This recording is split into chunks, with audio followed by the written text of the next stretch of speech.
empatada. Avui sembla que la màquina li ha tocat la loteria perquè està mig de festa. Falta veure la classificació de la segona divisió A. Insistim, Salamanca com a líder amb 3 punts, Saragossa 29 punts, els mateixos que el Jerez, i que l'Hèrcules, el Tenerife, en té 27. I a la segona divisió B també veurem la classificació. L'any acaba amb canvis a la part alta, sobretot motivats per una nova derrota del Badalona, que és la quarta consecutiva al camp del fins ahir Puel, Alzira. El Sant Andreu va patir per desfer-se de l'Atlètic Balears, però va acabar amb victòria, un any que ha estat magnífic per als campions de Catalunya. El dia que Rodri tornava al Narcís Sala amb la samarreta de l'Atlètic Balears, el seu equip va estar a punt de fer-li la guitza al Sant Andreu. Hi va haver igualtat de forces a la graderia entre seguidors andreuencs i mallorquins, un fet que no és gaire habitual. Sobre el camp, menys animació, però va ser el Sant Andreu qui va apropar-se més a la porteria d'Emilio Muñoz, un autèntic fashion victim, amb els seus mitjons roses. La segona part anava pel mateix camí fins que en el segon tram de la represa el Sant Andreu va prémer una mica més l'accelerador.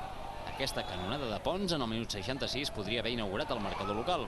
La recompensa va arribar en el minut 87. L'Uso serveix un fora de banda, pilota penjada a l'àrea, remata Eloi i Dani Martí endinsa l'esfèrica al fons de la xarxa. Tot i així, l'1-0 no va salvar els locals del patiment. Yo creo que al final, hoy el premio a la constancia y a las ganas de ganar, mejor o peor, pues nos han dado esos 3 puntos.